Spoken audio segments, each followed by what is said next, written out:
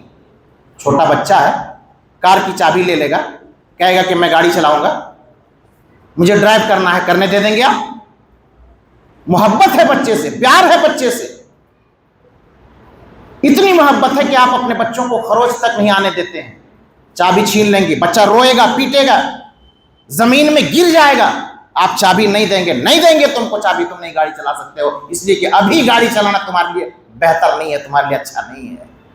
اللہ جانتا ہے جو دعا کر رہے ہیں وہ شاید ہمارے لیے بہتر نہیں ہو. اللہ کہتا ہے نہیں نہیں، یہ بندہ بگڑ جائے گا، ان کے لیے نقصان ہوگا. یہ دینا نہیں جو مانگ رہا ہے، کیا کرنا ہے. دوسرا اللہ رب العالمین کیا کرتا ہے، ان کے آنے والی مصیبت، بندہ پریشان ہو جائے گا، بیچارہ مجبور آدمی ہے، پریشان آدمی ہے، میرا بندہ ہے، میں اس سے محبت کرتا ہوں، پریشانی کے عالم میں اس کو دیکھنا نہیں چاہتا ہوں، آنے والی پریشانی کو اس کو ٹال. اللہ دعا کی برکت سے آنے والی پریشانی کو دور کر دیتا ہے، ٹال دیتا ہے.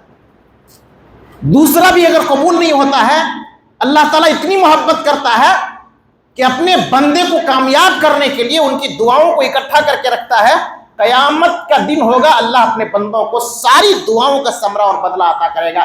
قیامت کا دن ہوگا، اپنے بندے کو بلائے گا، یہ دیکھ تمہارا بدلہ ہے. اللہ یہ بدلہ کہاں سے آیا، کہاں کی نیکی؟ اللہ کہے گا دنیا کے اندر تم نے دعائیں کی تھی نا، ان دعاؤں کا نتیجہ اور ثمرہ ہے. اس وقت آدمی تمنا کرے گا کاش دنیا کے اندر میری کوئی دعا قبول نہیں ہوئی ہوتی اور آج پورا کا پورا بدلہ مجھ کو آخرت میں ملا ہوتا. دعا کرتے رہیے، آپ کو بدلہ ملے گا. فوری طور پر بدلہ مل سکتا ہے، نہیں ہے تو آنے والی مصیبت کو ٹال دے گا، اور نہیں ہوگا تو پھر اللہ رب العالمین قیامت کے دن بدلہ دے گا اور اس کا بدلہ جنت ہوگا. 10واں، پختہ انداز میں دعا کیجیے. پختہ انداز میں، ایسا مت کہ اللہ تو چاہے تو میرے گناہوں کو معاف کر دے، اللہ تو چاہے تو مجھے ہدایت دے دے. نہیں، ایسا نہیں کرنا. ہدایت مانگنی، اللہ تو مجھے ہدایت دے دے، اللہ میرے گناہوں کو معاف کر دے. ایسا نہیں کہنا اللہ تو جیسا چاہتا ہے کر، اللہ تو چاہے تو میرا گناہ کو معاف کر دے. ایسا نہیں کہنا ہے. سیدھے کہی اللہ تو غفور الرحیم ہے، ارحم الراحمین ہے، تو رحم کرنے والا ہے. اللہ تو نہیں معاف کرے گا تو مجھے کوئی معاف کرنے والا نہیں، تو نجات نہیں دے گا تو مجھے نجات دینے والا کوئی نہیں. اللہ میں تیرا بندہ ہوں، تیرے سامنے ہاتھ پھیلایا ہوں. تو اللہ رب العالمین کے سامنے دعا کیجئے، کیونکہ جب بندہ دعا کرتا ہے پختہ ارادہ کے ساتھ ہاتھ پھیلا کر کے، تو اللہ کو نہ دیتے ہوئے شرم آتی ہے. اللہ دیتا ہے، اس کو یقیناً دیتا ہے. پختہ ارادہ کے ساتھ دعا کیجئے. 11 نمبر، عاجزی اور انکساری کے ساتھ. ہاں، تکبر کے ساتھ نہیں، عاجزی انکساری. آپ مانگ رہے ہیں کسی کے سامنے، ہاتھ پھیلائے ہیں، آپ بھکاری ہیں، آپ فقیر ہیں. آپ ایھا الناس انتم الفقراء، اللہ نے کہا ہے لوگوں تم لوگ فقیر ہو. اللہ رب العالمین غنی ہے. اللہ کے سامنے، غنی کے سامنے ہاتھ پھیلا رہے ہو، مانگ رہے ہو، دنیا مانگ رہے ہو، آخرت مانگ رہے ہو. عاجزی اختیار کرنا ہوگا، انکساری اختیار کرنا ہوگا، رونا ہوگا، گڑ گڑانا ہوگا، آنسو بہانا ہوگا. کامیابی کے لیے یہ سب کچھ کرنا ہوگا، اور پوری عاجزی اور انکساری کے ساتھ. اللہ نے فرمایا ادعوا ربکم تضرعا وخفیا، عاجزی اور انکساری کے ساتھ آپ دعا کیجیے. 12واں نمبر میں ہے کہ کم سے کم کوئی دعا اگر ہے تو 3 مرتبہ کم سے کم پڑھیں. کوئی اہم دعا ہے، ربنا آتنا پڑھ رہے ہیں، یا کوئی مخصوص دعا ہے اس کو آپ کہہ رہے ہیں، کوئی دعا آپ اپنی زبان میں کہہ رہے ہیں خصوصی طور پر، تو کم سے کم 3 مرتبہ ضرور کہیے. یہ دعا کے آداب میں سے. 13، دعا کی قبولیت کے لیے حلال کمائی کا استعمال کیجیے. ایک بہت بڑا سبب ہے. سب کچھ ہے، سب شرط آپ کا ٹھیک ٹھاک ہے، کمائی آپ کا حلال نہیں ہے، کھانا آپ کا حلال نہیں ہے، کپڑا آپ کا حلال نہیں ہے، پانی آپ کا حلال نہیں ہے. یہ دعا اوپر نہیں اٹھے گی، دعا اوپر نہیں اٹھے گی، اللہ نہیں قبول فرمائے گا. حرام خور کی دعا کو اللہ رب العالمین قبول نہیں فرماتا ہے، ان کی عبادت کو، ان کی دعا کو قبول نہیں فرماتا ہے. اور نمبر 14 اور آخری ہے کہ چپکے چپکے ہمیں دعا کرنی چاہیے، زور زور سے نہیں، چلا چلا کر کے اللہ ہماری دعا قبول فرما، اللہ ہمیں یہ دے دے، اللہ ہمیں وہ دے دے. نہیں، دھیرے دھیرے، اچھے سے،